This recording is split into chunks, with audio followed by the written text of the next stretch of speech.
Hey everybody, good morning, or I guess good afternoon, good evening, whatever time it is when you are watching this, but it's morning for me, and it is a good morning. We have yet another day to get the truth out. God has granted us another day to get this truth out. And I praise God for it, and I praise God for all of you. Thank you for taking the time to hear me out and to even click on this video. So anyway, I'm here finishing up this final part to this black goo, faces in the clouds, chemtrails, CERN portal. This is going down that same avenue of thought. But while I'm finishing up that video, that final video for it, I just wanted to drop a little food for thought.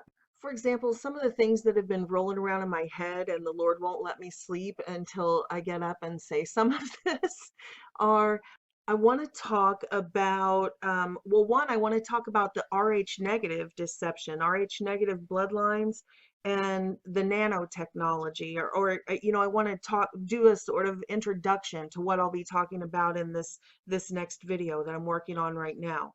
And I want to revisit some of the information about viruses and how they change DNA and that type of thing, and how that relates to nanotechnology. And I also want to revisit this topic about the sun, and is the sun a portal? And if it is a portal, if there is a portal in our atmosphere to another dimension, and the sun is that portal, then just what might it be a portal to that would make it so damned hot, if you know what I'm saying?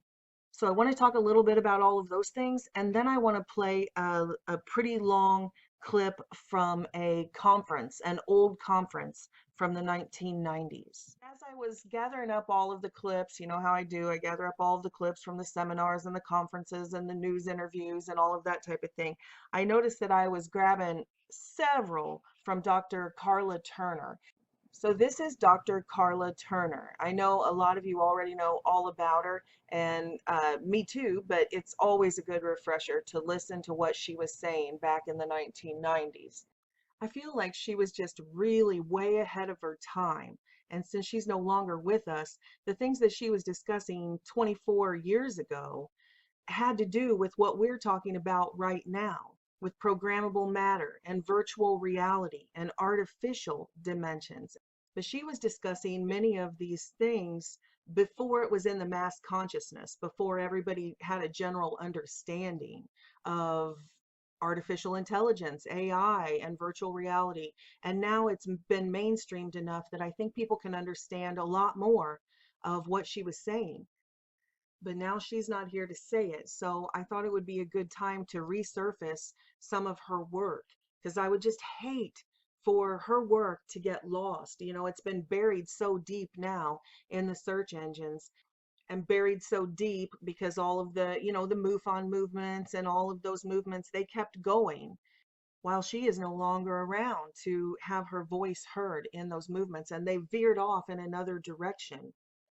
And it just really breaks my heart that her work has been buried under this mountains of new stuff, when really she was a forefront researcher. She did some of the most profound work in the UFO field that I've ever seen. All the way back then, amongst a field of other researchers that were calling them their space brothers and light workers and that type of thing. She was a sort of voice in the wilderness. And she said it so perfectly and so succinctly when she was on the circuit trying to get the truth out. And she's highly educated. She has several bachelor's degrees, master's degrees, PhDs. She was a professor in the universities for like 10 years or more. She traveled the world. She was educated also over in England as well as the United States. This is an intelligent woman. And unfortunately, she has passed on, as most people who do work in these fields do. She decided in the early 1990s to resign her position at the university as a professor and dedicate her life to research in topics that they would not embrace. And she published her first book titled Into the Fringe. Into the Fringe, a true story of alien abduction. Because she herself, amongst others in the community where she was living, experienced an alien abduction phenomenon in the late 1980s. And she found, while trying to process that information, that there wasn't a sort of intellectual community support network for this type of research, real research. So it's extremely fascinating to hear her perspective as both an experiencer, someone who has gone through this firsthand and can tell you how it felt to her. Was this real? Was this another dimension? Was this another planet? Who were these creatures? You know, all of that from her own personal experience, but also from a highly intelligent, highly educated PhD mindset. So, like I said, she resigned her position at the university in the early 1990s and began going on the circuit to all of the seminars and the conferences and trying to get the truth out, or just trying to get people to question their assumptions about our reality, about our paradigm, and about these creatures. Even for the people who believe in aliens and in UFOs and in all of this, the higher entities and the higher dimensions and the higher technologies that have been suppressed, even amongst that group, she felt that there were people operating on massive assumptions about these creatures. So she dealt with fact. And that's what this interview that I'm going to play for you right now is about. It's her listing 10 facts that she feels contradicts or at least brings into question many of the assumptions that people have made, especially in the UFO communities. People who study this, for who have made a life to try and figure this out, and yet they have muddied the waters. It seems like one of our major obstacles to getting a look at the whole truth is that people don't want to listen to anything that any subjects that they don't think they're interested in, even though they might find them incredibly compelling once they take the time to listen. So I've encountered this obstacle when I talk about UFOs, sort of two major groups of people who want to click off or don't want to listen. The first group is, you know, sort of branches on the tree of religious people, you know, who are already saved, and half of them are like, I don't care about UFOs. What does that have to do with my life?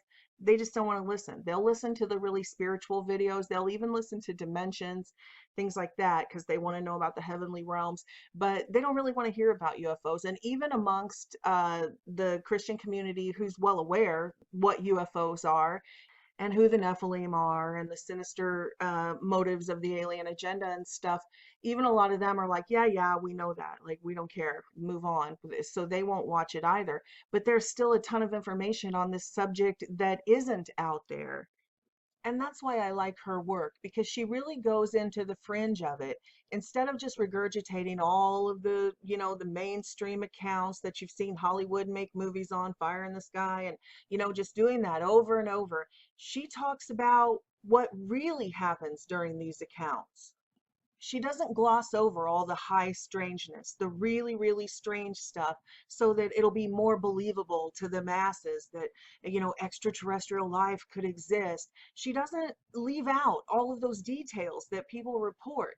She focuses actually more on that to help us understand what's really going on instead of dumbing down the evidence to fit what we want to believe has been going on. And if you take the time to research her entire body of work and read her books and watch her seminars, you'll see that what she discovered is these things aren't fringe at all. They're actually very typical. They're very typical and recurring circumstances when people encounter these other creatures that are not only here in this world with us, but are actively kidnapping us and altering us.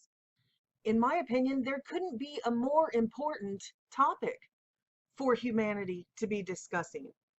Everybody intently is studying the coronavirus and how that can affect humanity, and is it a bioweapon, when we have higher life forms that have employed these technologies like viral sheaths, not just one nation against the, oh, it's China and is it going to spread to the US? We're talking about higher entities over all of humankind that have released viruses in our plane of existence, that we were born into. They were here before us.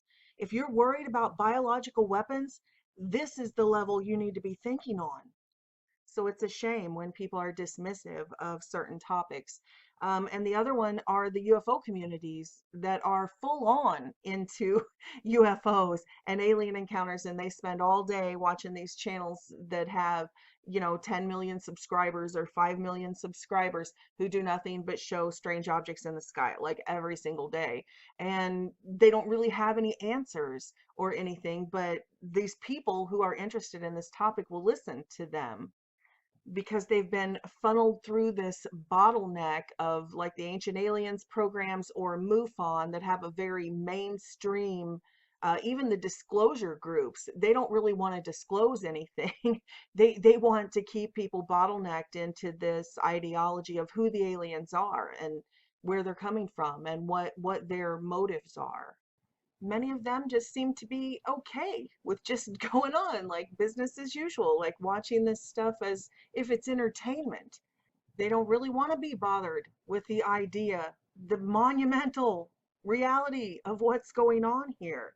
They say things like, well, if the aliens weren't benevolent, they would have already killed us all by now, right? I mean, look at all the technology they have, and they can do this and they can do that, and they can walk through walls and they can materialize and dematerialize, and they can freeze people and control their minds and all of that. Well, if they're that powerful, if they had bad intentions, they would have already destroyed us by now. So they think everything's just fine.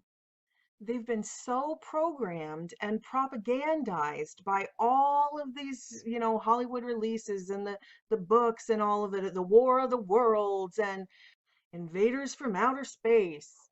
Their minds are so narrowed to the idea of an alien invasion or, aliens that would destroy humanity, that it's going to be, that it would have to be nuclear bombs or flying saucers, shooting ray beams and, lasers and that type of thing, that it seems to totally escape them that there are more ways to destroy humankind than explosions. They've jumped to false conclusions. They've made assumptions that because entities might be more diabolical than we can think of off the top of our heads, that they're benevolent. Just because we don't see saucers hovering over New York with laser beams shining down in the streets, picking people off like a War of the Worlds movie, doesn't mean that they're not in full swing of their plan to extinct humanity. Transhumanism, to literally take over our bodies like parasites. No, they don't want to get rid of our bodies per se, because we carry the life force. That's what we're going to talk about here as we go forward in this. The soul energy. Why are the aliens so consumed with the human soul? And that's why it's like the Matrix movie, them using humanity as batteries, except the Matrix is very primitive. I know when we saw it way back then, we thought it was so high tech, but in reality, now that we understand nanotechnology and we understand these things that are essentially invisible even to us, that can be neural implants and that type of thing, that they can link in to our nervous system, that we don't have to have a big plug-in, a big industrial plug-in in the back of our head or anything. They can harvest us wirelessly. We don't need wires hanging out of us like the Matrix movie. They're harvesting us wirelessly. There are people already walking among us. These entities are walking among us in bodies, material bodies. So my point is, we've got to think outside of the box. Even the people in the UFO community. I've done so many videos where I use the old posters from Invasion of the Body Snatchers and stuff like that to convey this concept of parasites. These things are parasites. So these old passe arguments that they're so benevolent because they're not dropping bombs on New York City is just, it's just silliness. They're harvesting us. They're using the parts of us that they need, and they're killing us. They're trapping our souls. Their currency is souls. These are concepts of biblical proportion, and I think that's why the people in the UFO community don't want to hear it. because they've also been programmed their whole lives with, oh, the Bible's banned in school. Oh, the Ten Commandments are banned. Prayer is banned. That it's essentially illegal. It shouldn't be allowed. And when it is talked about, it's mocked. Oh, those stupid people who believe in that stupid mythological Bible stuff. So they can't conceive of the diabolical nature of artificial intelligence, black goo, programmable matter taking over the world. The tiny robots, nano machines, not the giant robots flying around in the Matrix movie, tiny, teeny, tiny little nano robots that need an energy source, that cannot produce energy on their own. That the teeny tiny parasites, they are the ones, they're the robots we need to be worried about. So playing these clips of Dr. Turner and what I'm saying here, this is just an outright attempt to reason with humanity. My brothers and sisters of all cultures, all ethnicities, all religions, lack of religion, atheists, especially the people in the UFO community who have been channeling these things, who have given themselves over, and they just take these creatures at their word. They're like, oh, well, they told me they're from Zeta Reticuli. Oh, well, then it must be true because they said it. What? What makes anybody think, especially when you look at all of the records left by our ancient ancestors, including the Holy Bible, every culture, every ethnicity has a recording of these archons, of these evil entities, that they have evil intentions, and yet an entire portion of the UFO community has completely disregarded reality, everything, every record, everything, to believe, oh, well, they took me on a ship and they showed me a TV screen and it had a picture of cataclysms, and they told me that they're their saviors. So I'm going to come back and that's what I'm going to believe. That's my whole belief system because this demon told me. Well, demons lie. They deceive. That's what the whole Bible is about. They're deceivers. They're deceivers. They're liars. They're murderers. They come to kill, steal, and destroy. They're liars. They're liars. As it says over and over and over and over. And not just the Bible. Every historical record of these archons, of these synthetics and AIs and all of this artificial reality that was created by these fallen angels. Everybody in the truth community wants to talk about the Freemasons and their great architect and all of this, but they fail to speak about on a continuous basis the enormity of what that is. When you're talking about someone who wants to impersonate God, I mean, we're talking about something enormous here. The thing that this architect has built around us, this trap, this serpent has slithered around us and built, it's a dimension, an artificial dimension called time. And these objects, these celestial objects, these celestial beings, these satellites that orbit us, they're like gears of this clock energetically. If you think about it energetically, it's essentially a clock that has built in cycles and seasons around us. It's a time loop. I mean, that's what the Buddhists call it, a time loop. It's a trap. In fact, that's how Buddhism and all false religions become a trap of their own, because they talk about this. They say it's an endless cycle of suffering. They call it the wheel of suffering, this time loop, endless rebirth. And the only place they miss it is they say that it doesn't have a beginning or an end, when it does have a beginning or an end. It's artificial. You don't need to attain nirvana and just come to terms with the fact that it's an endless wheel of suffering. You're just going to live in hell. You need to come to terms with the fact that although this contains a certain amount of truth, they haven't reached it yet. They haven't reached the ultimate truth of the Christ, of the Savior, of the doorway out of this time loop. Everything that they have explored to the maximum that they can, they're still only exploring within the limits of the Ouroboros, within the limits of the frequency fence, of what they are calling, the known universe. They think they've got it all figured out. And all they've got figured out is this world, the artificial world that's laid on top of us. I mean, I'm glad they worked out the details of the time loop and the prison and the wheel of suffering, but there's something beyond this. So I implore you, if you have been caught up in Buddhism or these other religions, I'm not here to tell you, oh, that's all stupid. And you don't know, there's incredible amounts of knowledge. They have learned a lot. They have mastered a lot of the knowledge and ancient wisdom. I acknowledge that, but I'm asking you to keep coming. Keep on going on your journey. Don't stop there. Don't sit down and fall in a trench there. Keep going until you find salvation, until you get out of that time loop. But I mean, reincarnation, so what reincarnation? You want to be part of their artificial reincarnation system? Be born back in and back in to these bodies that they have already genetically corrupted, that they have already linked into, that they have already just infested with parasites, that they are right on the brink of fully possessing, to the point that we lose control of ourselves.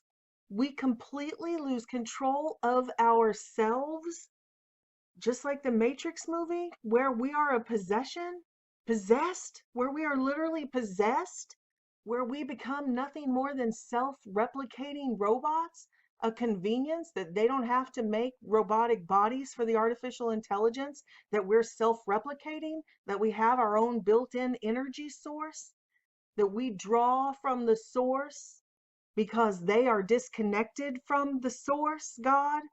So they keep us as batteries. We draw from the source. We can self-replicate, self-animate, and all they have to do is possess us. We just perpetually create bodies for them, like a robot factory for this AI, this dead thing in this dead dimension. That's your answer? Reincarnation? No, that's hell. That's the trap. It's the soul trap. You don't want to be perpetually stuck in their artificial dimensions. And within this artificial dimension that they have created around us, they've created things like artificial reincarnation. That's what Dr. Turner is going to talk about in a second.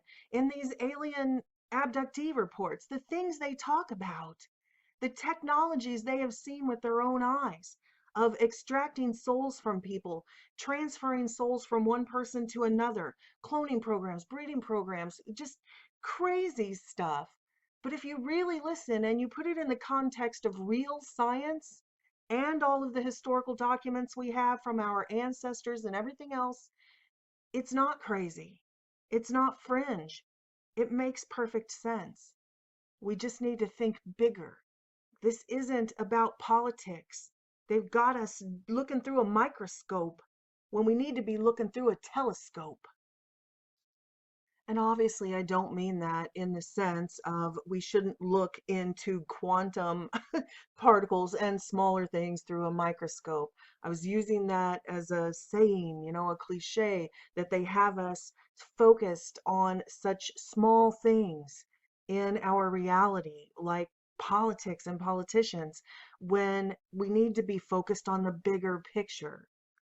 But in a very literal sense, of course, we should be looking both through a microscope and through a telescope, and we'll be seeing the same thing. Because what we'll see when we do both is that no matter how far you look down in the micro or how far you look out into the expanse, it's the same thing.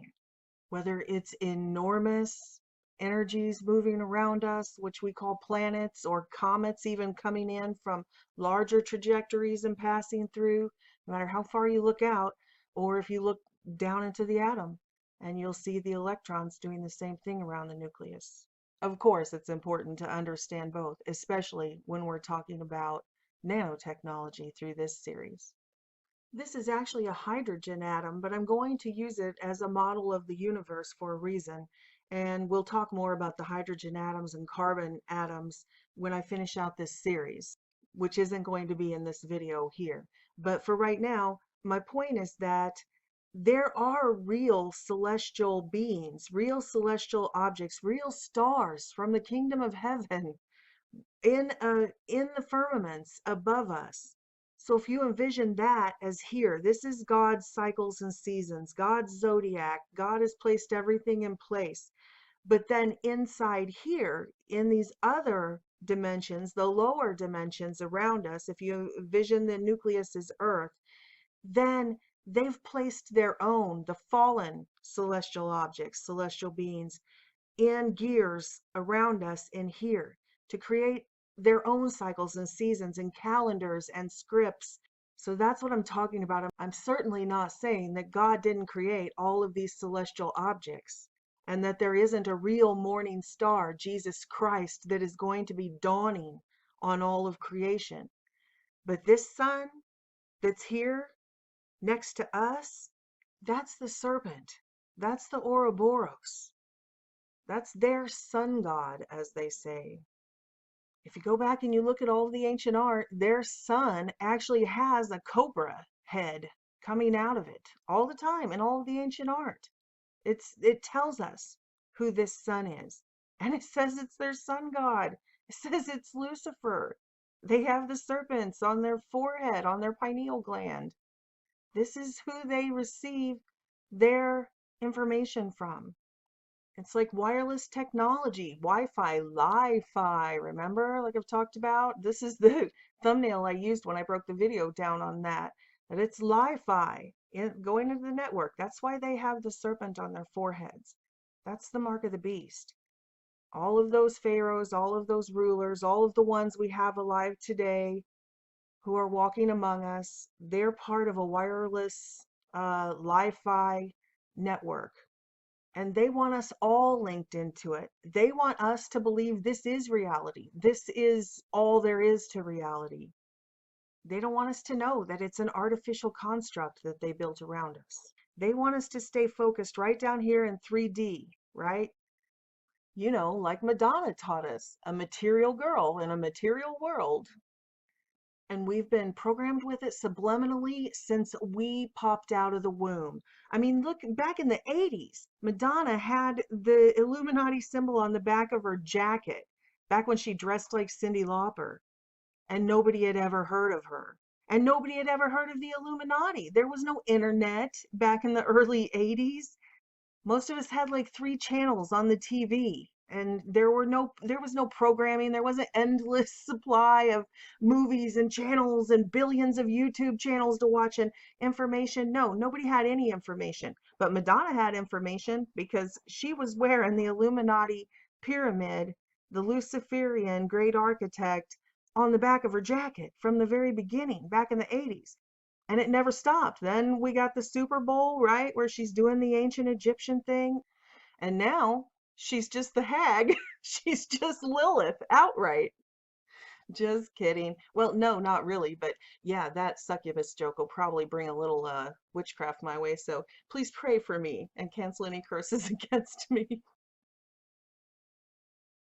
But the point is, it's always been right in front of our faces. I don't have to make this stuff up. It's right here. You guys can look in the museums and look at the ancient art and look at it, read the texts, open the Bible and read it. It's always been right here.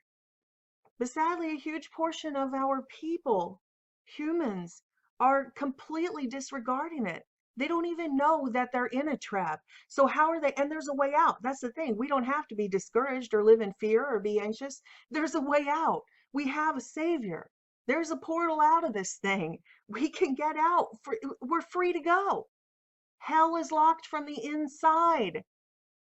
We are free to go. Granted, the way out is narrow, the path is narrow, and the path to destruction is broad. All of these other false religions and the pagan gods, yeah, the way to hell is broad, and the way out is narrow. There's only one way, Jesus Christ.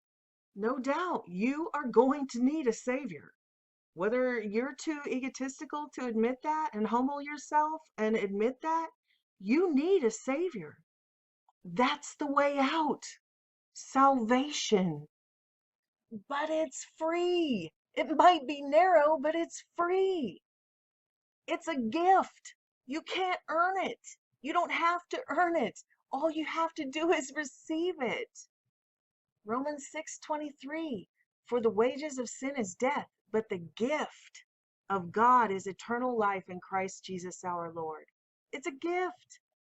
Nobody in their right mind would turn down so great a gift.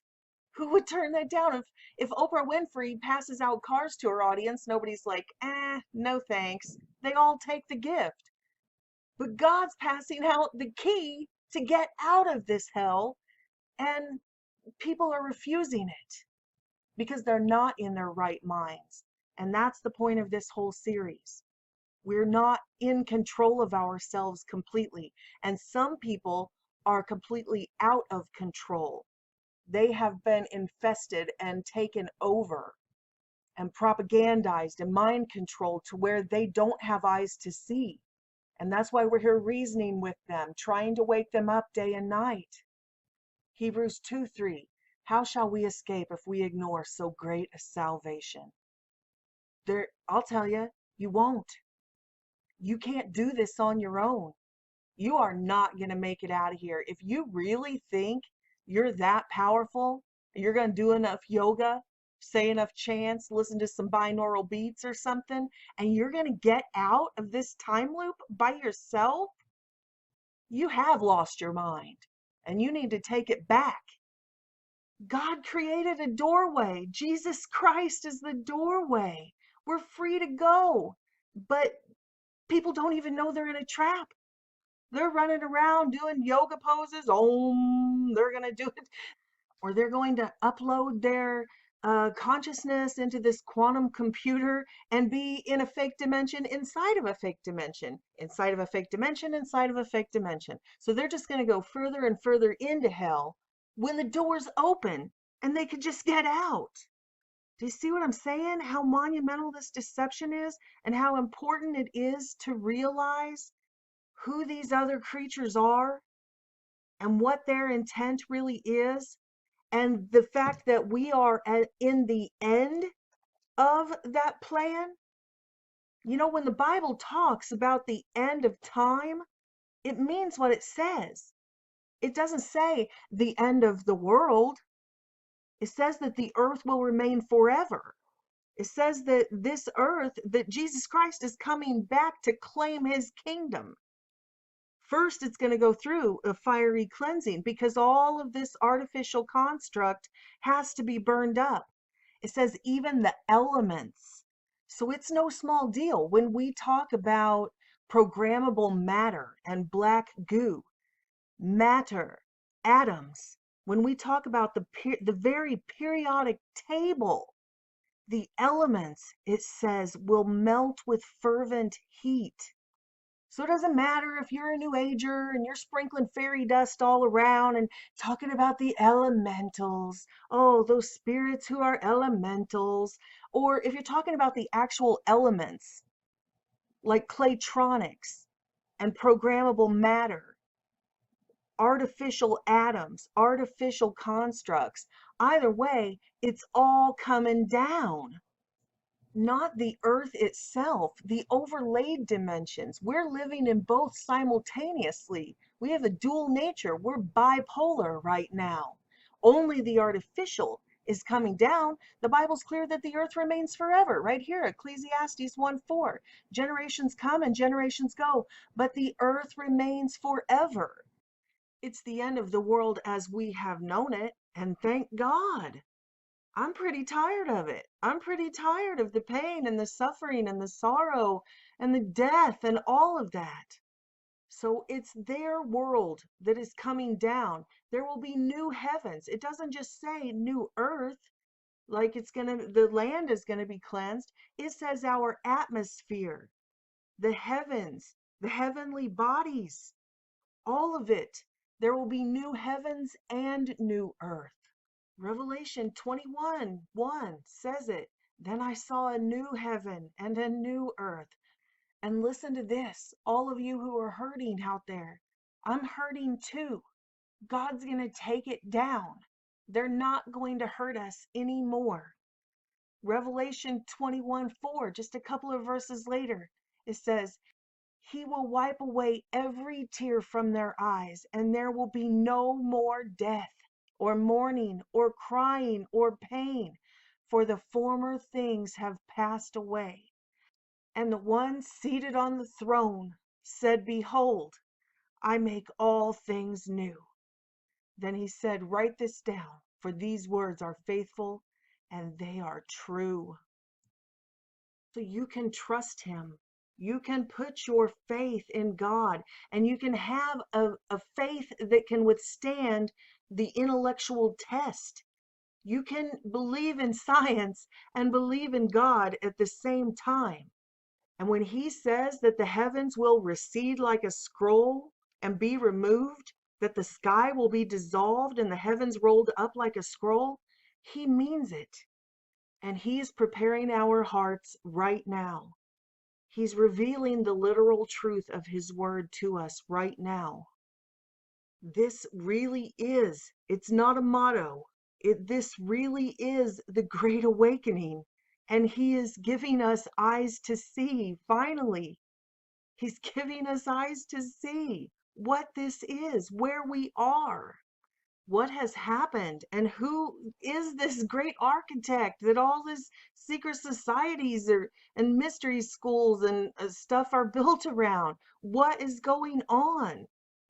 And what it appears to be is this Ouroboros, that this serpent energy, this Lucifer, the great dragon, the devil, has wrapped us up like a python, has wrapped up our dimension, our plane of existence, our world, and tried to keep us trapped in 3 dimensions, 3D, the material world. And they want to create a soul trap for us. And it's all AI virtual reality matrix. That's why, Geordie Rose with the D-Wave quantum computer, their Kindred, their logo is the Ouroboros. All of these artificial intelligence, artificial dimensions, they all have the Ouroboros logo. And I know I went over that before, but for people who are just clicking on this video and have not watched any of those series, I wanted to kind of let them know where we're coming from. Because Dr. Karla Turner's interview speaks specifically about why do these quote unquote aliens have such a concern about human souls. That's, if they're aliens from outer space and they just came and they're like, oh, what are these? We just bumped into these in a star system. What are these humans? Let's take them and examine them. No, they are extremely concerned about the human soul. And abductees report all sorts of technologies, from soul transfers, soul transplants, this black box technology where they take people's souls, and just all kinds of stuff to do with the human soul. And for anybody who's read the Bible, we know they're demons. Demons are the ones who want to trap souls. But the UFO community is not, they're not into that. In fact, MUFON has been, you can think it's been infiltrated by the cabal to the point that they won't even let anybody discuss reality anymore beyond their very narrow, closed mind. Like, it has to be UFOs from outer space. It has to go along with the mainstream agenda. Like, if you're this guy, yeah, you're going to live forever and you can say this, you can parrot this garbage, for your entire life. But if you're someone like Dr. Karla Turner, who actually speaks in scientific terms and in facts and not suppositions, then, she was only on the circuit a couple of years and they took her out. And this conference that I'm going to play is a MUFON conference, but that was from decades and decades ago. And you don't see that anymore. People don't want to hear it in the MUFON community, in the UFO community. It's full of New Agers who are channeling these demons. So now it's Zeta talk and, they're coming from this star system and that they told me so. And that's what Dr. Karla Turner talks about. She said, so what if they told you so? And she lists facts of things that they have said that the aliens have told people, and then how they did not come to pass, that they are liars, that these entities, these creatures are liars, verifiable. That's a fact. But yet we have this whole new age movement who says, well, they told me so. They told me they're coming from here. They told me they're going to save us. They're our creators. They seeded the world and they're our saviors. That's definition of Antichrist, right? They say they're creator and savior, and they are actually the armies of Antichrist. which you can see that this ancient aliens, the mainstream propaganda on mainstream television, right on the History Channel, goes right along with that whole New Age thought now. Here's the episode they broadcast right here. I play it all, I show this clip all the time. It says, ancient texts indicate that Satan may have been an extraterrestrial who was more of an ally to humanity than an enemy. And that sounds absurd. Like, who would read that on Ancient Aliens and watch that and be like, oh, yeah, Satan's our ally? But these people do. They believe this stuff. Ancient Aliens is millions, tens of millions, hundreds of millions of people have watched this Ancient Aliens series and they love it. They're like, oh, yeah, that explains it. That makes sense. So there are people who have accepted the idea that there could be other life forms, but they're still buying into the idea that, oh, well, aliens don't lie.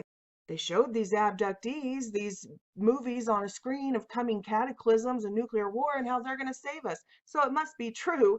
Or they could be doing propaganda just like humans do propaganda. So that's what she talks about as she explores what these creatures really are and what we really know about them as opposed to what we are supposing about them. And that's something that the UFO community has strayed away from over the last several years or several decades since Dr. Turner was on the circuit. That now they don't want to talk about that. They've got their mind made up. They're coming from outer space, you know, or you got Dr. Greer. He's channeling demons too. He's like, yeah, we can channel these. They'll tell us all this stuff. And so there's sort of a uniform movement away from the truth, even in these communities who consider themselves on the fringe or up at the forefront of this research, that they have been deceived. They've been deceived by these entities. And I don't bring this up because we have a difference of opinion and I think I'm right and they're wrong. I bring this up because this plays into this video series that I'm doing about the nanotechnology, that these entities, this goes way beyond just a conventional breeding program and making hybrids. This is far more diabolical, and they have been tampering with our DNA with this nanotechnology for, I mean, who knows? Well, obviously the beginning of time, the original sin, the fall of mankind, the corruption of the human genome, but also all through the ages. And we've been told since we were born into this that these things are like a natural part of the environment, like viruses. You know, we have this coronavirus going around now, and people are like, oh yeah, people create these things for biowarfare, but yet they're not thinking that, what about above people? What kind of biowarfare has been going on in our plane of existence from entities above? You know, I'm not talking about stuff the Chinese are cooking up in labs. I'm talking about what viruses are essentially in their origin, their nanotechnology. Viruses aren't technically alive. They're just a self-replicating sort of shell that carries a snippet of DNA and transplants it into us. And that's what this video on the screen that I did several years back, I talk about, you know, people are like, well, why, if God's real, why would God make disease? Why would God make viruses? God didn't make viruses. Viruses are nanotechnology. They're the artificial. And they have been transplanting DNA in us slowly in this transhumanist movement over generations and millennia.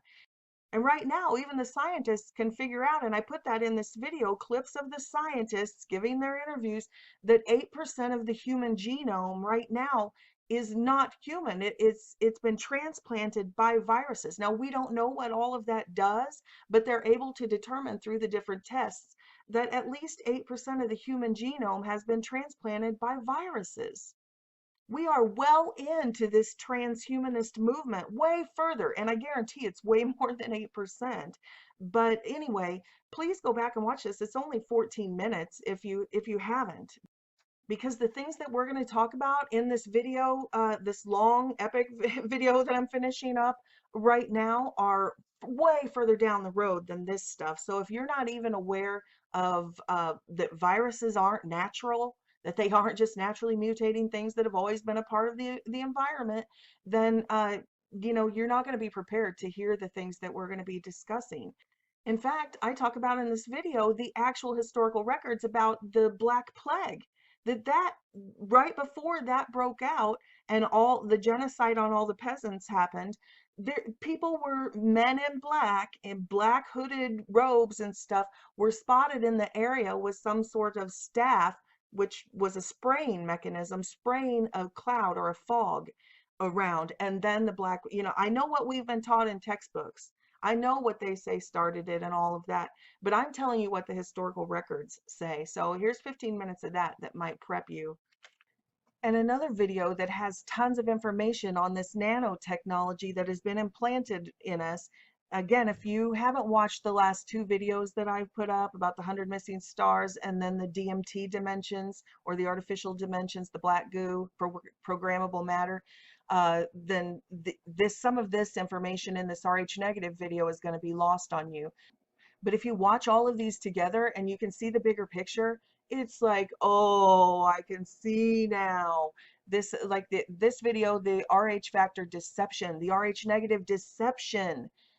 This talks about the nanotechnology. That, do you guys know what blood types are? What the RH negative and RH positive actually are? Well, I go through all of that in this video, and it's essentially, we don't have all different types of blood cells. Our blood cells are all exactly the same. What makes the difference in each blood type is how many of these nano technologies are stuck on the outside, on the coating of our red blood cells. Some of us have, there's like 4 or 5 I mean, there's multiple types. I don't know, probably over a dozen, when you get into really rare blood types. But the basic blood types, A, B, O, A, B, that type of thing. There's like 4 basic nanotechnologies that we found have stuck on the coating of our red blood cells and are draining our energy. They're draining electricity from us, literally. Like, here's a quick diagram of the blood types, and you can see that they're all basically type O. All the blood cells are the same. If you have type A blood, that means you've tested positive for these nanotechnologies on your receptor sites. Type B is a different type of antigen. It's a different type of nanotechnology that is stuck on the coating, these receptor sites of the blood cell. AB means you test positive for both of those on your blood cells, and type O is the lack thereof. And it's the same way with negative. RH negative and RH positive is just another thing that they have found stuck on our blood cells, which they call the Rhesus factor. So it's another one of these. So even if you're O, you can be O negative and O positive because there's another nanotechnology that can be found. And I explain all of that in this video. But I think the fact that I was speaking of nano, even though I called it nanotechnology in the video, might have been lost on people, or the enormity of what I was saying there might have been lost on people. If they hadn't, because actually I uploaded that months before I uploaded this, the artificial dimensions and the black goo, programmable matter, and all of the nanotechnology, chemtrails videos. So in hindsight, if you watch the RH negative deception video, after you watch these, I think it'll be a lot more profound what's going on in humanity inside our bodies. And I wanted to bring it up again because not just in light of these, but in this final part of this series that I'm working on, I'm finishing up right now, I talk about the black goo and how these super soldiers, these whistleblowers, have talked about having this programmable matter injected into their bone marrow. And they didn't know why, but that's why, because blood cells are made in the marrow. But anyway, all of that is coming in this final part to this series that I'm finishing up right now. But right now, I just want to play Professor or a Dr. Karla Turner's talk from one of her conferences in the 90s to remind us some of these fringe things that we see happening, these technologies that we see amongst the Nephilim races that we are now calling alien races. And I hope that this can kind of bust some of the people out of their mindset, their sort of narrow mindset in the UFO community, to hear us out, because I get this a lot.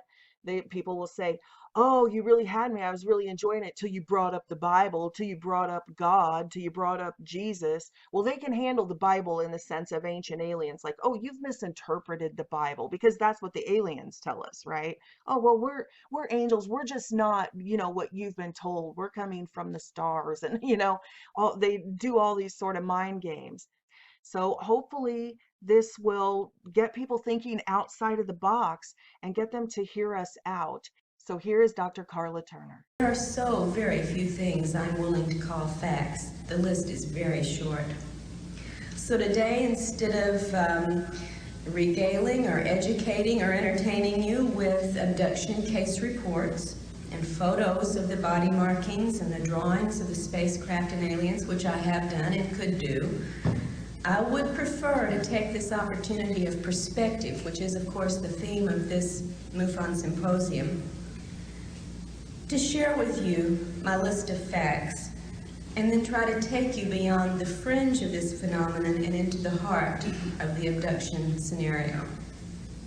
Now, I'm going to begin by discussing my list of facts before I go on to two other issues, propaganda and fantasy, because I think it's on the basis of the facts that I have been able to discern what I can about the data in the other two categories.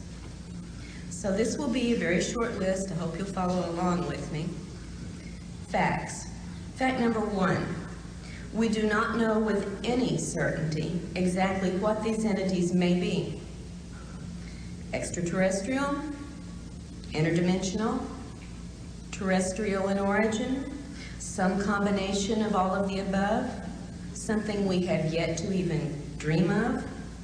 I'm going to use the term alien merely for convenience, and I am not implying that I believe they are from another planet. Now, certainly they may well be. We just don't know, and that's a fact. The aliens themselves have identified a number of different origins to various abductees and contactees throughout the years, but of course we humans have absolutely no way to check out any of the statements that they've made. Therefore, we cannot know these things, as the dictionary says about facts, to be certain, to be objectively verifiable.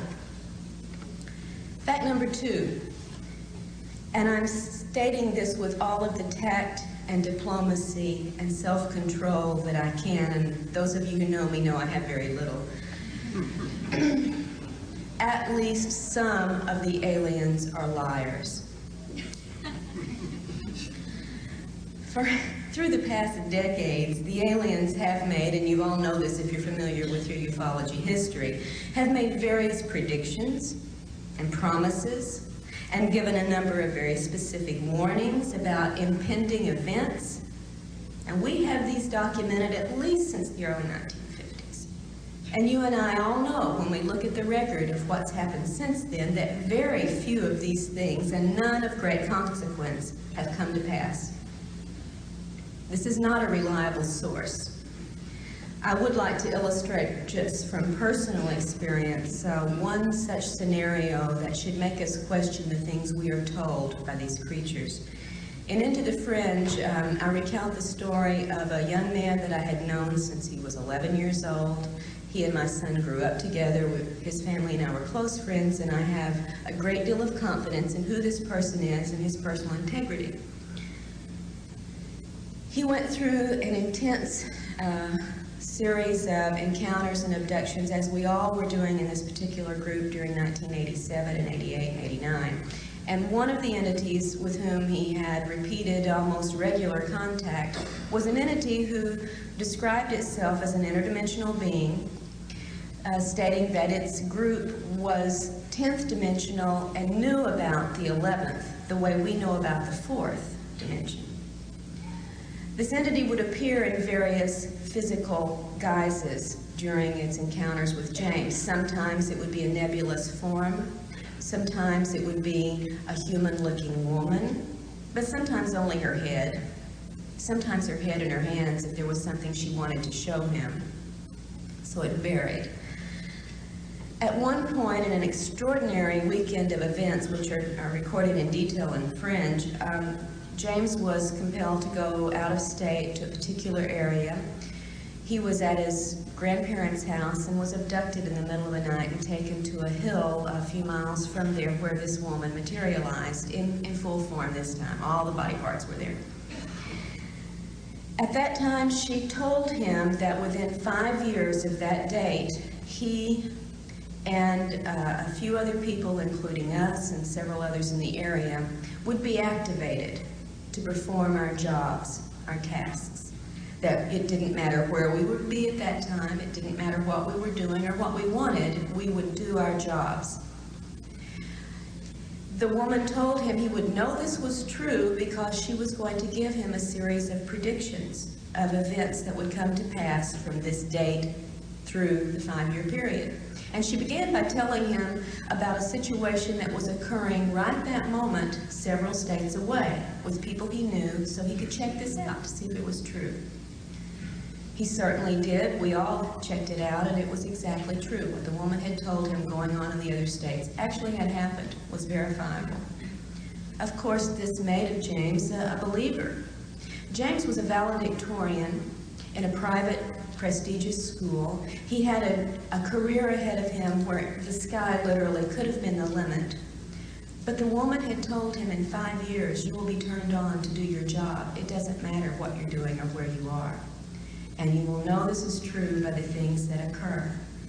The first thing made such an impression that she was telling the truth that James's life was put completely on hold.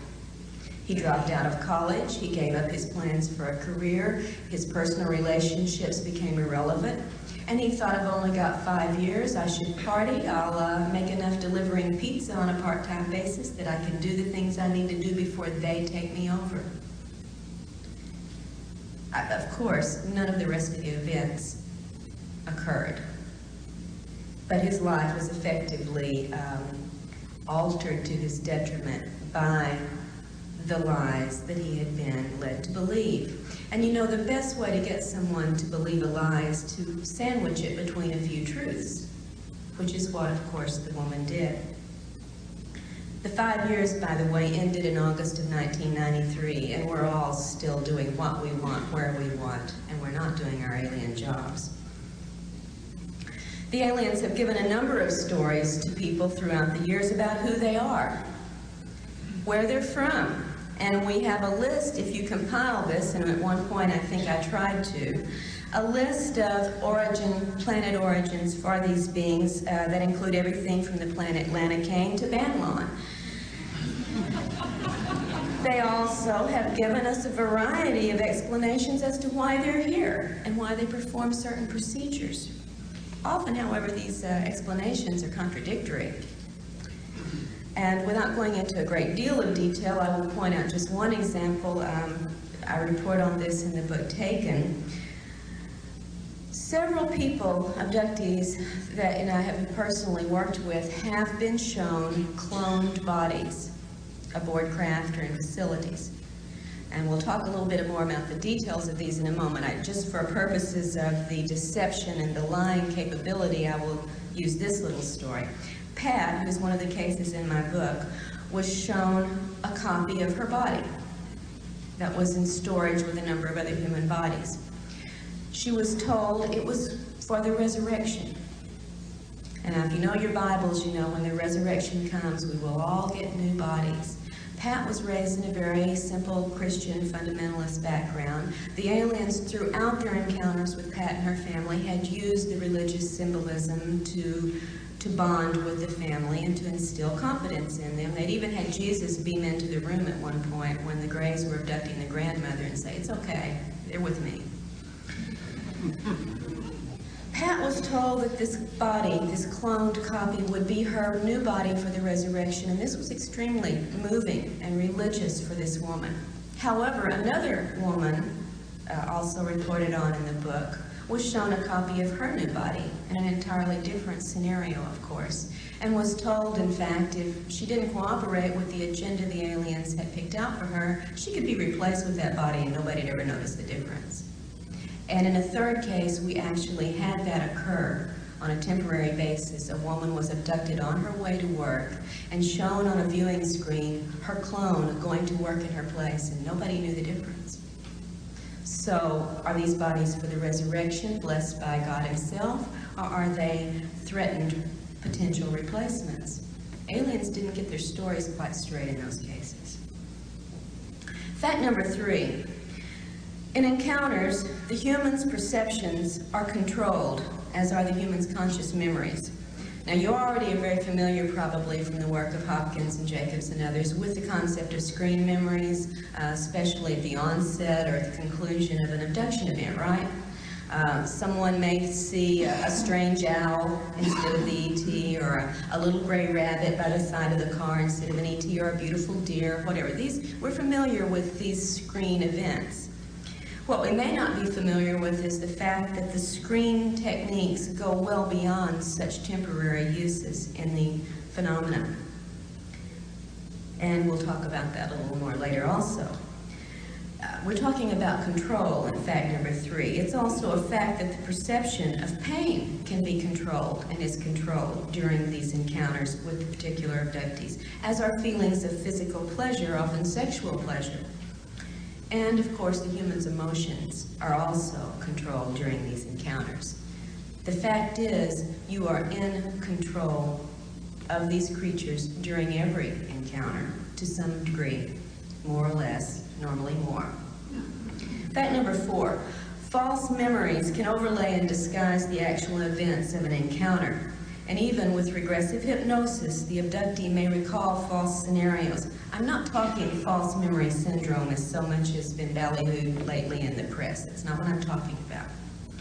The abductee can recall false scenarios, even under regressive hypnosis, unless some effective method is used in the hypnotic process to help the abductee bypass implanted illusions. Some of you have heard me talk before. Remember an illustration of this concerning a woman named Joy, who in the 1970s had an encounter, a missing time and relocation episode in California. Was driving in one town, 2 hours later she's in another town, has no idea how she's gotten there. She's crying, she's in hysterics, and she feels totally abandoned and betrayed. 20 years later, when additional incidents occurred and finally compelled Joy to seek out some help to find out what was going on in her life, one of the events that she looked at under hypnosis was this 2 hours of missing time in the early 70s. She recalled in the initial stage that she was taken aboard a craft and brought by a regal and awe-inspiring figure who looked like the king and had on the robe and was very much in charge, into a room much like this, stood before a podium much like this, gazed out into an audience of wonderful smiling little grays, not at all like this, thank God, and was given a book and told to read this book to the audience. She looked at the book, and it had blue symbols or figures on it that she had never seen, and she said, I can't read this. I don't know what these symbols mean. And she was told, just put your hand over each symbol. You'll receive the impression, and then recite what you received to the audience. So Joy did this, and she would touch each symbol, and as she did, she would mentally receive a very warm, uplifting, wonderful spiritual message, which she would then recite to her audience. And she went through doing this, said the response she got was one of such love, such overwhelming acceptance. She was really awestruck by the experience. When the therapist, the hypnotist asked her to move forward, there was a jump, a gap in her story, and suddenly she's back in the car, crying, hysterical, and feeling very abandoned and betrayed. Now, as you know, that doesn't match up. There's a discrepancy between the emotional state she was in the car and this wonderful, awe-inspiring spiritual experience she had recalled. I think you'll agree they don't match up. The hypnotist noticed this, noticed the gap, and asked Joy to first program her mental computer to perceive only the truth. And second, to back up to maybe 5 or 10 minutes before she was in the car. When she did, Joy found herself in an extraordinarily different situation. She wasn't reading a book to a loving and warm audience. She was naked, suspended in a beam or tube of light, being poked and prodded by a group of aliens who were using her much as a biological chart to explain, as we might to students, this is what this part does, this is what that is. And then she was put on a table, tilted at an angle, and was forced to endure some sexual intrusions. And when she went through this for an extended period of time before being returned to her car, Joy came back a changed person. Although she had no conscious memory of this event immediately upon her return, it changed everything in her life for 20 years. Her religion, her sexual orientation, everything about the woman. But without having the programming and help under hypnosis to see past illusion and perceive only the truth, Joy would have been one of those persons telling you how wonderful it was to be with the great alien brothers. She would have never known why the trauma and the after effects she carried for 20 years existed. Fact number 4 on my list is that, fact number 5. Given all that I've said so far, it is effectively a fact that abductees like myself and so many of you, while we report our experiences honestly and sincerely, we are really reporting alien-controlled information to the research community. As abductees, our situation is this: we can see the aliens, but we can't believe them. And we can't believe what we see them do. And I know this from personal experience as well as from a number of other investigated situations with very honest, very sincere people who are telling you, just as I have told and others have told you, what we honestly perceived as happening. We're being honest, but the illusions and false memories and distortions and controlled perceptions and emotions and responses that we had do not accurately reflect always what we really went through. Fact number 6, there's a serious element of human involvement in the abduction phenomenon, in addition, of course, to the very real alien participation. You all know, of course, about many abductees' reports of being monitored, harassed by human agents of some sort, cases of phone intervention, mail intervention, helicopter surveillance, etc. And I wish I had an hour just to talk about the human side of this phenomenon, which of course I don't.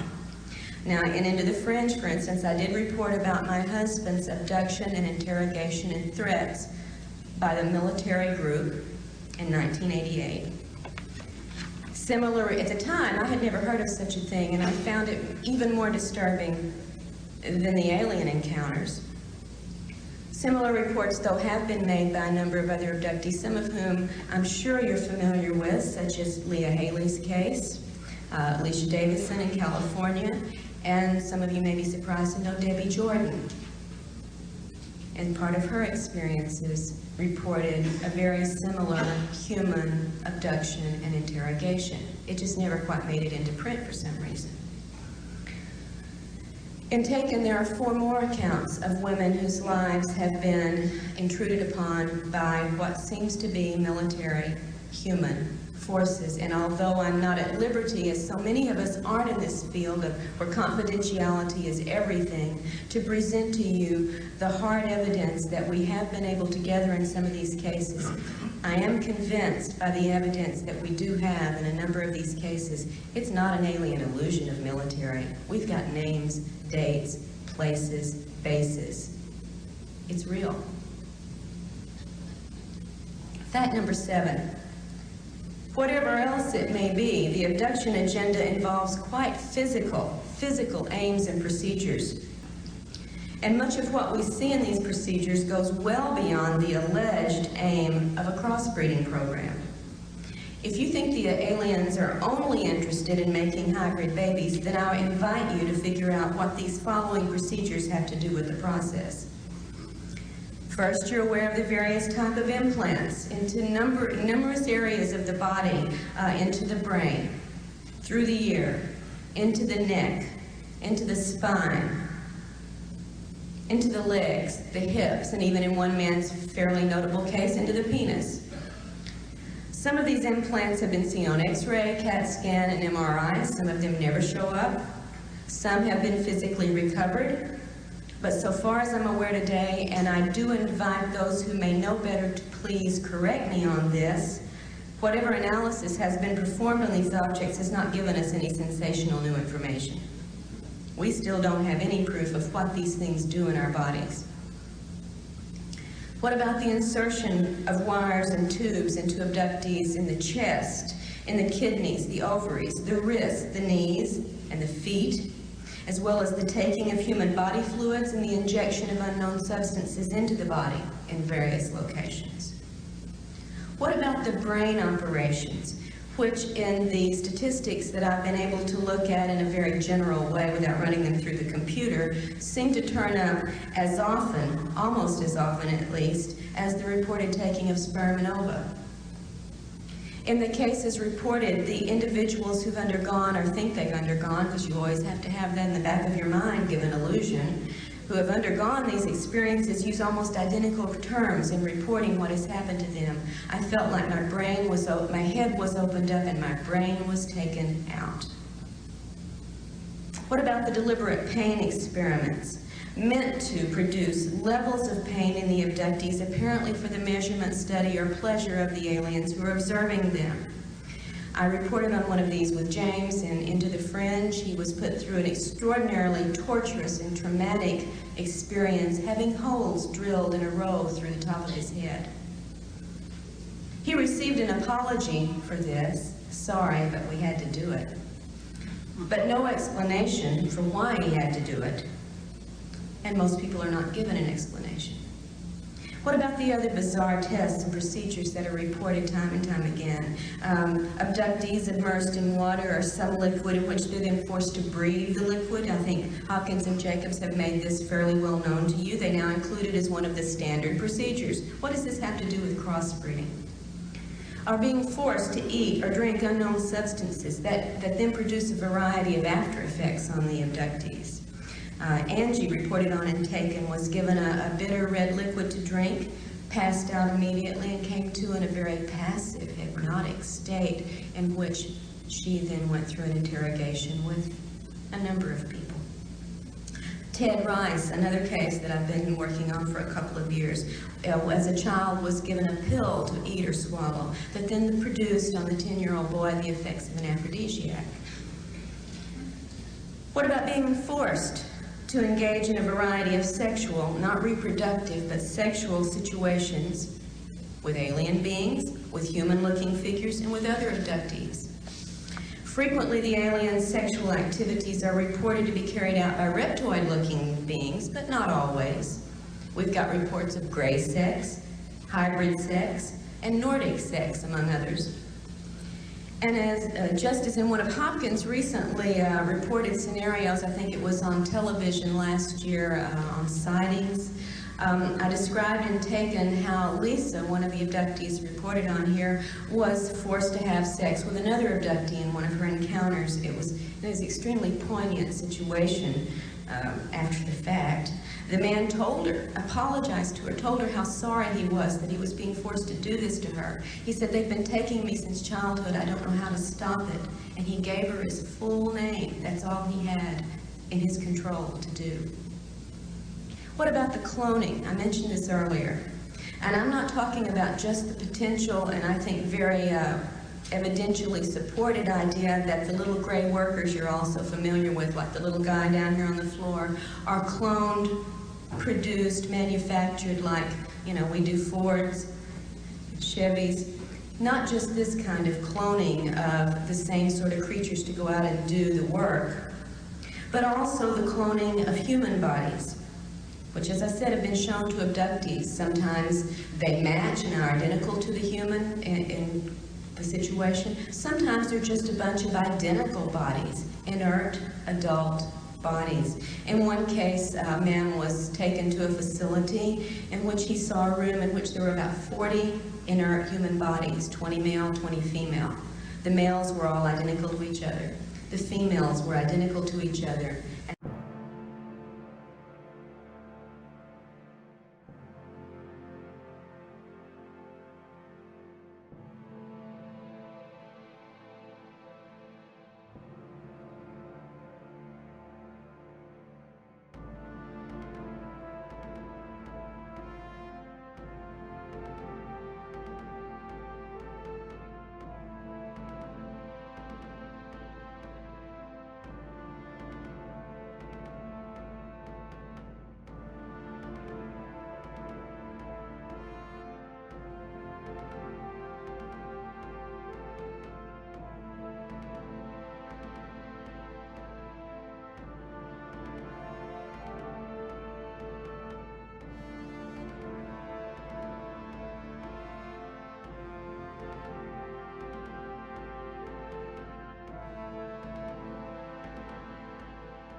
beautiful, blonde, healthy specimens.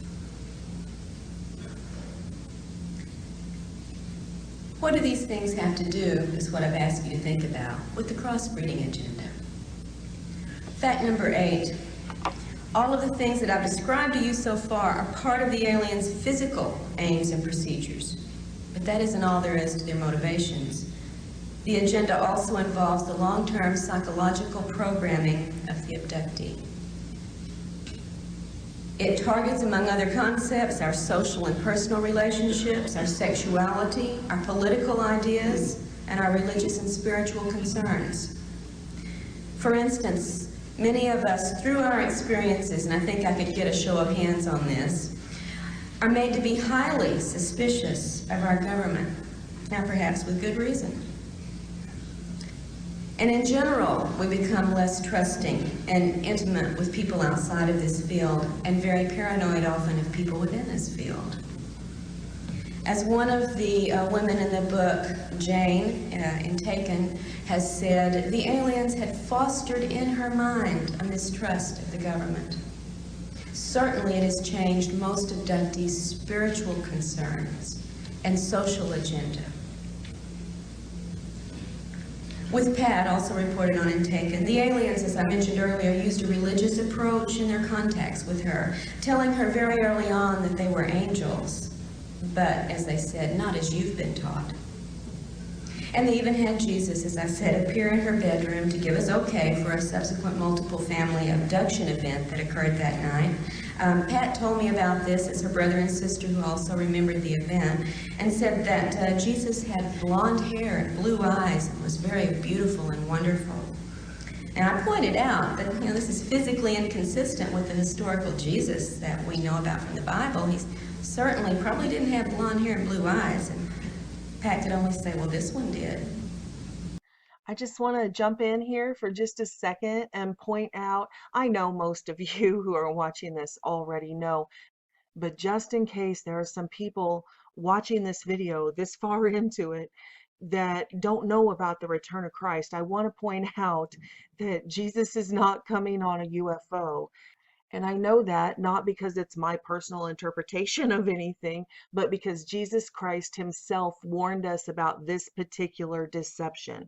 In Matthew 24:26, he even says, see, I have told you in advance.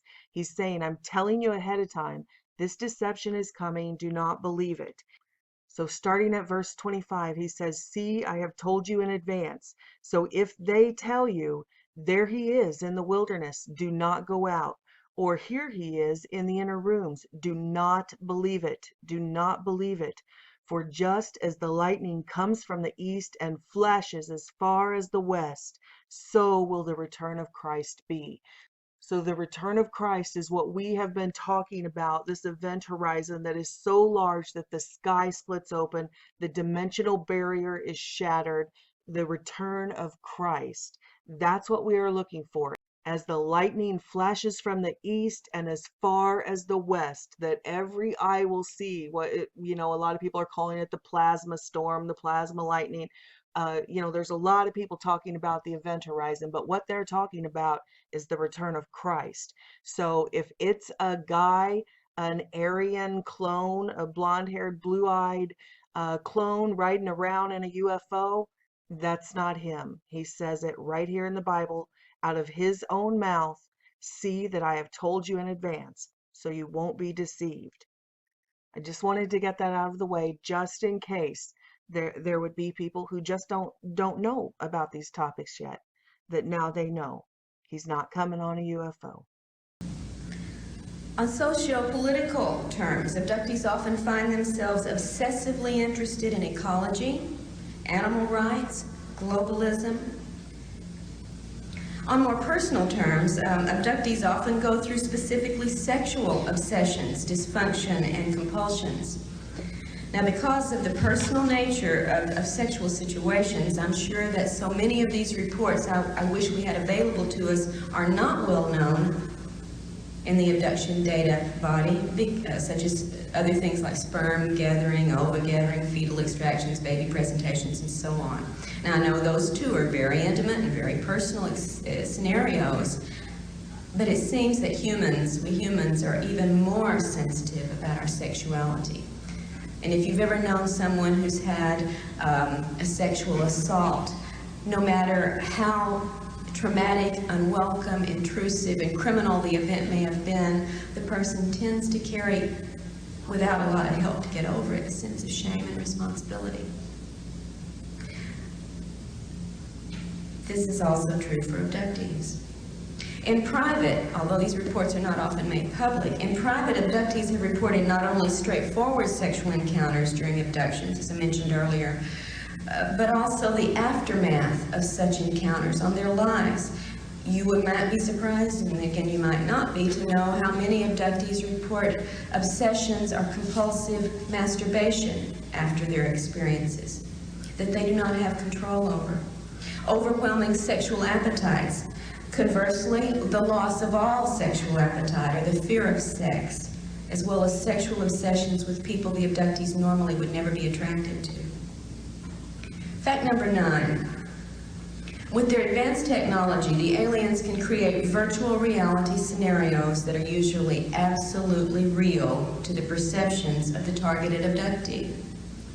Now, such capabilities have often been theorized and hypothesized and discussed in this field, but for me, they were confirmed in an extraordinary case, multiple case, that I have helped research for the last couple of years, involving an abductee named Ted Rice.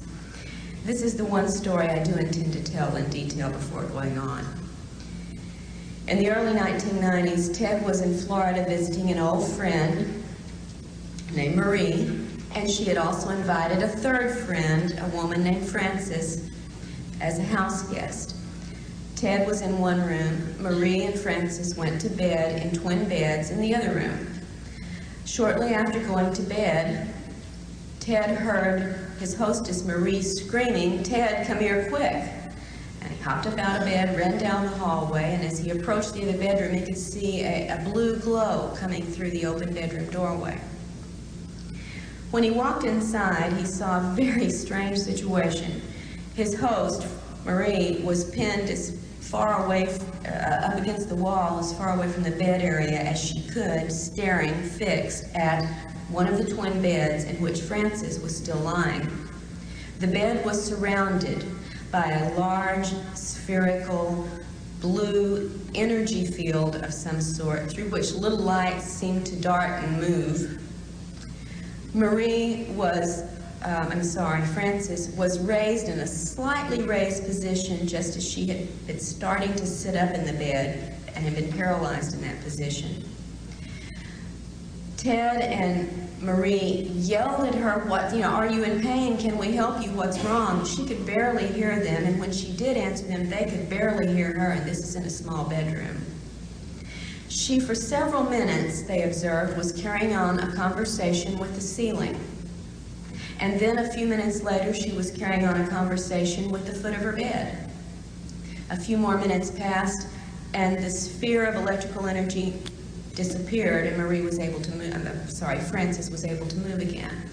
When she sat up, she told them what she had been experiencing. It had begun, she said, hearing the sound of a helicopter low over the house. And in fact, she had turned to her hostess, Marie, and said, "What's a helicopter doing over the house this low, this time of night?" Marie said, "What helicopter? I don't hear anything. You're dreaming. Go back to sleep." Frances said, "No, don't you hear that helicopter?" At that point, she had started to sit up. That's when the blue sphere of energy had coalesced around the bed.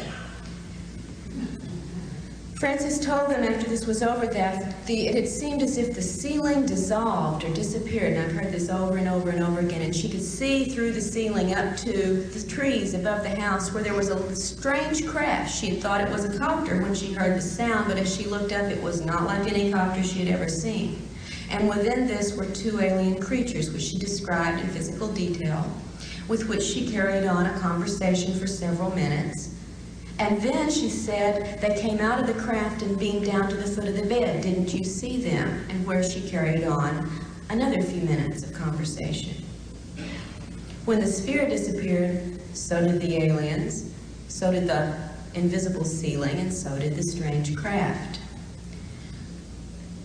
Frances had not been able to see the blue sphere of light around the bed. All she had seen was a craft, heard noises, had a conversation with two alien entities. Marie and Ted, who were outside of this field watching this, saw and heard only the blue sphere. If they had not been in the room to observe this, Frances would have believed with all sincerity that she had had exactly the encounter she thought she had, but she didn't. Fact number 10, and this is the last on my short list of facts. It is a fact that the aliens show a mysterious interest in the human soul. And I say mysterious because of the kinds of things they do and say concerning it. Now, this part of the phenomenon is so rarely discussed in public that I don't think we really have a good pool of data to proceed on a serious discussion, but I'd like to bring it up because it is a fact that the interest is there and mysterious, and we should be concerned about it.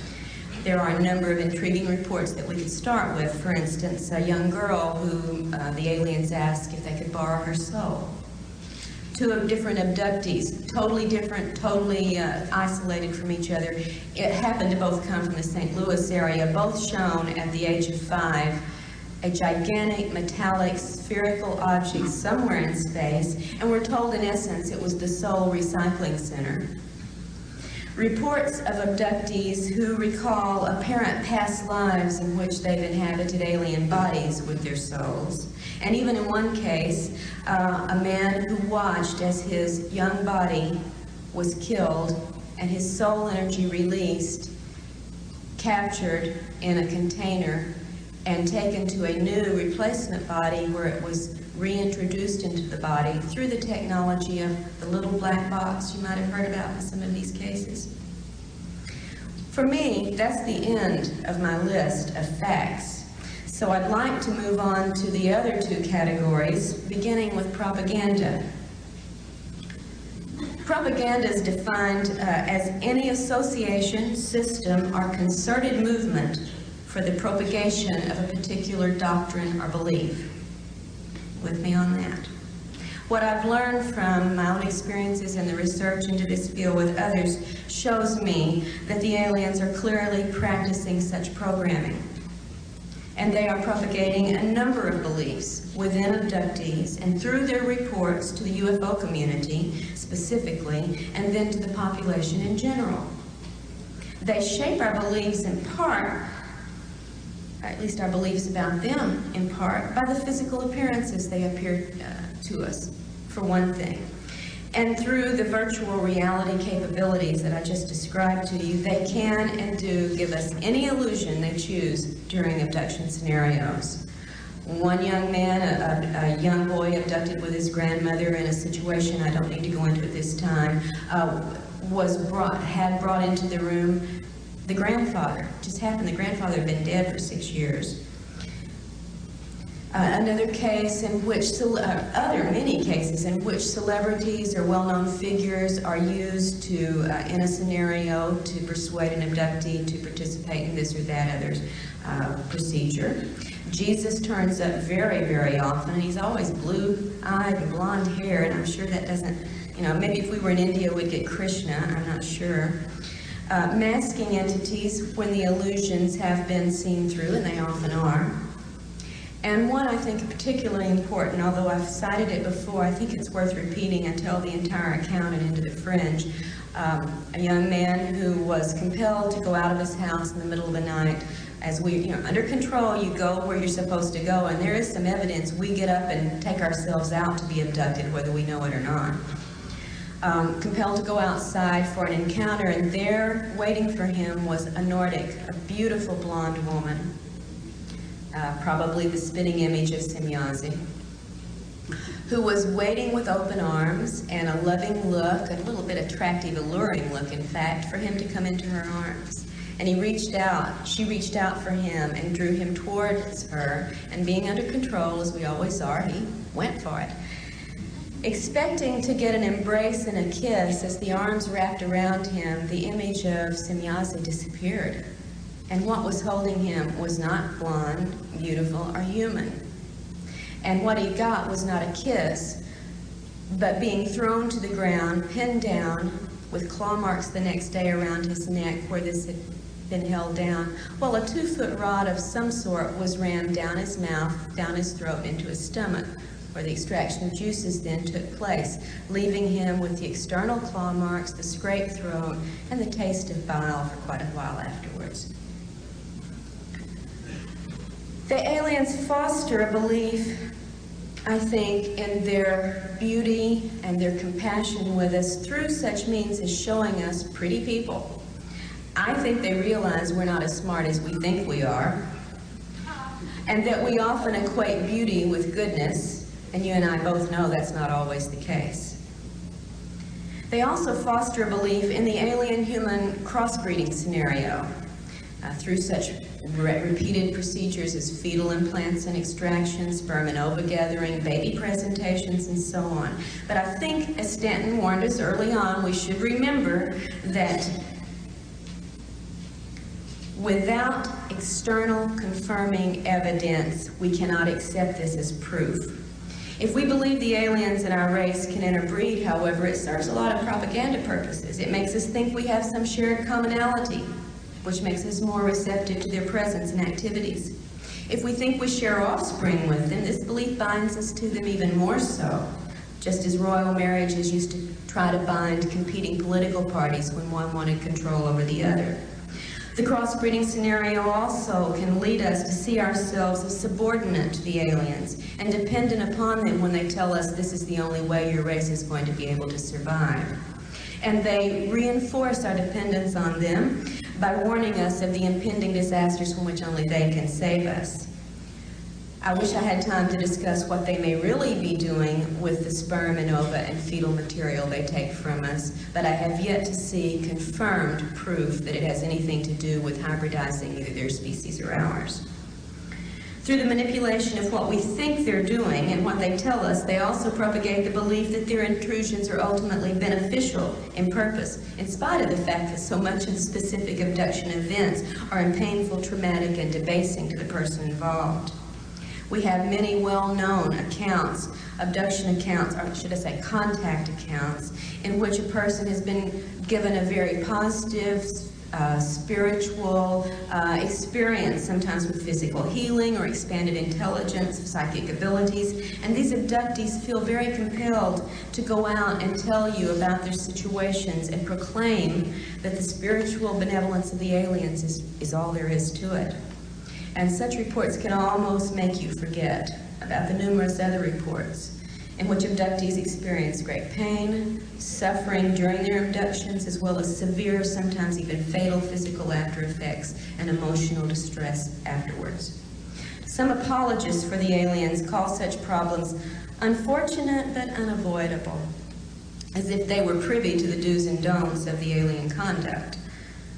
But if inflicting pain or permanent damage can be controlled and avoided in certain cases, we can have and do have the right to ask, why is it not extended to all abductees, which it certainly is not. Just real quickly, one case I reported in Taken, Beth, a Puerto Rican woman, abducted in the late 1970s along with some of her children and her husband, went through a series of very strange physical and spiritual events during this abduction. Afterwards, suffered with a persistent, weeks-long rash that no one could explain, severe nausea for days afterwards, headaches, blinding headaches, severe hair loss, and such damage to her eyes that she developed cataracts, and she was a very young woman. This called for surgery, of course, to remove the cataracts, and the surgeon found evidence that she had had previous eye surgery, which she, of course, had never had.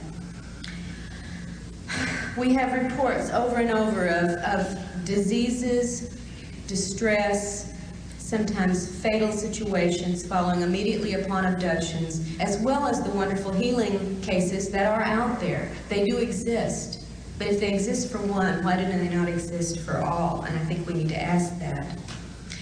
Propaganda techniques also include perpetrating good cop, bad cop situations, or good alien, bad alien situations. You know how many accounts tell of painful, traumatic events taking place during an abduction, and then they stop when The good alien enters, the friendly one, the protector who makes it all better and takes away the pain. Binds us to them. We've got a helper. Reminds me of what goes on in some of the abduction and hostage situations we've been familiar with over the years.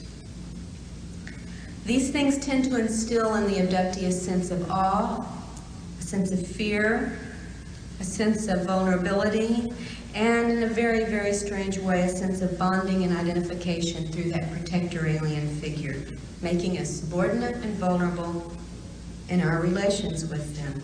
The aliens start early in the abductee's life to instill notions that the abductee somehow belongs to the aliens, is alien property, sometimes telling children, as they told me, that they are their parents, that the human parents are not the real parents, that we are their possession.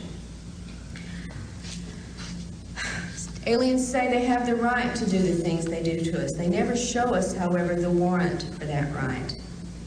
They foster our belief in the crossbreeding agenda. And if all we had to go on was the data related to this, that would be a very acceptable theory. But I hope I've made clear to you by what I've presented heretofore, that's certainly not all there is to the phenomenon. In a handful of cases, well, I don't have time, we're coming to a limit here, abductees have even seen these wonderful hybrid fetuses that are supposedly going to either save their race or our race, depending on which alien you're talking to at the time, deliberately destroyed. In one case, blended up as we would do a milkshake, and when the woman, in great distress, protested this, was told in effect by the alien, don't get so excited, it wasn't really alive anyway, and don't worry, we won't waste any of the physical material.